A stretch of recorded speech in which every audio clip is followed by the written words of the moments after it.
Buenas, buenas, buenas, queridos suscriptores, escritores aspirantes, queridísimos miembros, muchas gracias por su apoyo. El apoyo de los miembros que sepan que hace posible este tipo de proyectos que me toman muchísimo más tiempo gracias a que ustedes me acompañan, me apoyan y me hacen muestras de cariño en forma de apoyo económico que me permite dirigir algo de mi tiempo a este canal. Muchísimas gracias.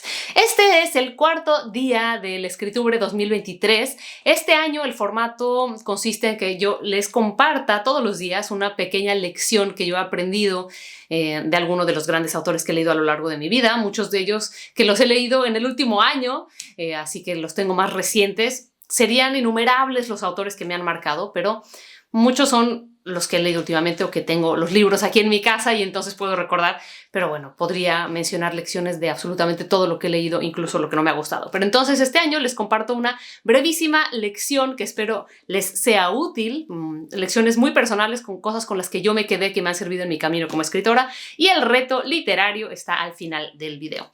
La lección de hoy está a cargo de Amélie Nothomb, una de mis autoras favoritas.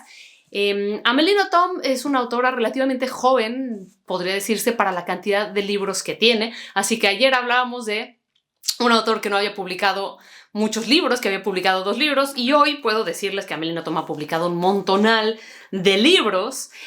Aquí solo tengo 3, en el librero tengo otros 6, y ella tiene muchísimos más, y muchos de ellos que ni siquiera han sido traducidos todavía al castellano. Ella es una autora belga que escribió originalmente en francés, pero tuvo una infancia sumamente interesante, hija de funcionarios.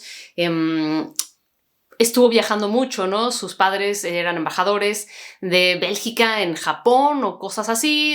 No me sé su biografía a detalle, pero tuvo una infancia con mucho movimiento, con mucha diversidad cultural y con mucho choque cultural sobre todo, y es una persona sumamente interesante. ¿Cuál fue la lección que aprendí yo de Amélie Nothomb? Amélie Nothomb escribe casi siempre de manera autobiográfica, pero quiero que vean que todos sus libros son breves, son libros muy breves. Uno de mis favoritos, Metafísica de los Subos, 143 páginas y bueno, además con un tamaño de letra bastante decente, y así son todos sus libros, ¿no? De hecho, era difícil a veces comprarlos en México porque Anagrama en México es súper cara. Y uno decía, ¡ay, este libro lo puedo leer en 2 horas aquí parada en la librería! Y cuesta 350 pesos o 400 pesos en ese entonces, que era muy caro, ¿no? Pero bueno, al final siempre valía la pena tenerlos, porque ella, ¿qué es lo que hace y cuál es la lección para mí? En vez de escribir un libro autobiográfico de 700 páginas en que vacíe todas sus memorias, ella toma episodios sueltos que la han marcado, digamos, puntos de inflexión en su vida. ¿Qué son los puntos de inflexión? Esos momentos en donde elegimos un camino o en donde se nos obliga a ir de un lado. Estábamos en un camino, el status quo, y se nos obliga a ir a otro lado, ¿no? Los puntos de inflexión a veces los elegimos y otras veces nos son impuestos, ¿no? Un punto de inflexión puede ser elegir una carrera, pero un punto de inflexión puede ser enfermarse de algo o tener un accidente, y eso cambia nuestra vida, ¿no? Entonces ella elige puntos de inflexión y episodios individuales de su vida muy cortos, muy concisos, y los convierte cada uno en una novela. Así no tiene un libro autobiográfico, no tiene unas memorias gigantescas, tiene varios episodios que la han marcado y cada uno de ellos es una novela breve, obviamente autosostenida, que abre y que cierra, y todas son muy especiales y abordan diferentes emociones y diferentes momentos, ¿no? Una novela suya es simplemente su primer trabajo en Japón, se llama Estupor y Temblores, ha sido muy celebrada, y para cualquiera que haya tenido un jefe difícil, absolutamente recomendable. Además, una novela súper chistosa, pero de esas que te ríes por nervios casi o por empatía. Estupor y Temblores, eso. Su experiencia con su primera jefa japonesa. Nada más. Eso, unos meses de un primer trabajo. El sabotaje amoroso, un crush que tuvo en la infancia, una infatuación que tuvo en la infancia con una amiguita, que eso nos pasa mucho a las chicas, ¿no? Que sentimos que nos gusta tanto una niña para que sea nuestra amiga, que nos sentimos hasta enamoradas, ¿no? Entonces el sabotaje amoroso es solamente esa historia de amor con esta amiguita a los 5 o 6 años de edad, nada más, no va antes, no va después, narra solamente eso. Biografía del hambre, algunos años de su vida en los que Amélie Nothomb luchaba con el tema de la comida. No es un libro sobre anorexia, no es un libro realmente sobre trastornos alimenticios, sino un libro acerca del hambre de vida, del hambre de creatividad, del hambre de mundo. Pero está situado en un par de años de su vida nada más. Tiene otro que me encanta que se llama Anticrista y se trata también de su relación con una amiguita que era de estas personas súper tóxicas, tremendas, que le hace la vida imposible. Solamente esa pequeña amistad. Tiene algún otro que se llama Ni de Eva ni de Adán, en donde habla de una experiencia amorosa con un chico que duró 6 meses, nada más. Eso es todo. Y habla del choque cultural con ese chico que es japonés o cosas así, ¿no? Se centra solo en ese episodio. Entonces, para mí la lección es que si un episodio es lo suficientemente poderoso, puede convertirse en toda una novela.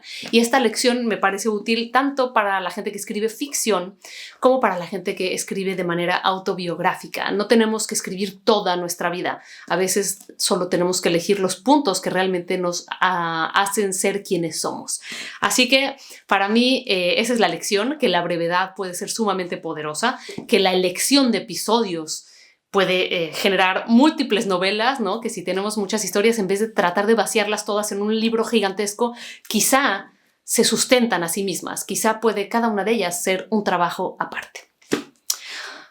Pequeña lección adicional. Amélie Nothomb es de estas autoras que se levanta a las 4 de la mañana para escribir de 4 a 7 antes de empezar su día porque ella tenía un trabajo. Bueno, yo creo que ya no tiene que trabajar en nada más que escribir, pero cuando empezó a escribir tenía un trabajo, como tenemos casi todos nosotros, para poder pagarse los gastos, y entonces se levantaba y escribía de 4 a 7 de la mañana. Así que quien quiere escribir, va a escribir. Quien necesita escribir, va a escribir. Tenga tiempo, no tenga tiempo, tenga dinero, no tenga dinero, va a encontrar el momento, va a encontrar las herramientas, va a encontrar los recursos, porque escribir es una necesidad humana que nace de lo más profundo. Así que ella no se puso pretextos y ustedes tampoco deberían de hacerlo. Este es el cuarto día de esto. Y bueno, por supuesto, el reto tiene que ver con elegir justamente uno de estos puntos de inflexión en nuestra vida y convertirlo en un episodio interesante de leer. ¿Qué hace Amélie Nothomb? Escribe de una manera muy poética. Se le ha llamado a su literatura una poética anfibia. ¿Qué quiere decir esto? Que mezcla un poco los géneros, que aunque es narrativa, escribe de manera muy poética, con mucha metáfora, de una manera muy cuidada también, en la que cada palabra es importante y en la que las imágenes siempre significan algo más, ¿no? Hay una escena en donde una niña está viendo un estanque de kois, de estos peces clásicos de la imaginería japonesa, y los peces significan siempre algo más. Todo lo que ella menciona significa siempre algo más. Entonces les invito a elegir algún episodio de sus vidas y en vez de tratar de contarme toda la historia amorosa de su vida, desde que se enamoraron en la primaria hasta que se casaron con su persona actual, o en vez de elegir toda su carrera, o en vez de elegir a toda su familia, elijan un episodio que les haya marcado, ¿no? A diferencia del primer episodio de la infancia, de la primera memoria que recordamos, no tiene que ser una primera memoria, no tiene que ser de la infancia, pero es uno de estos puntos de inflexión que cuando miramos hacia atrás decimos, esto me marcó. Si esto no me hubiera sucedido, yo no sería quien soy.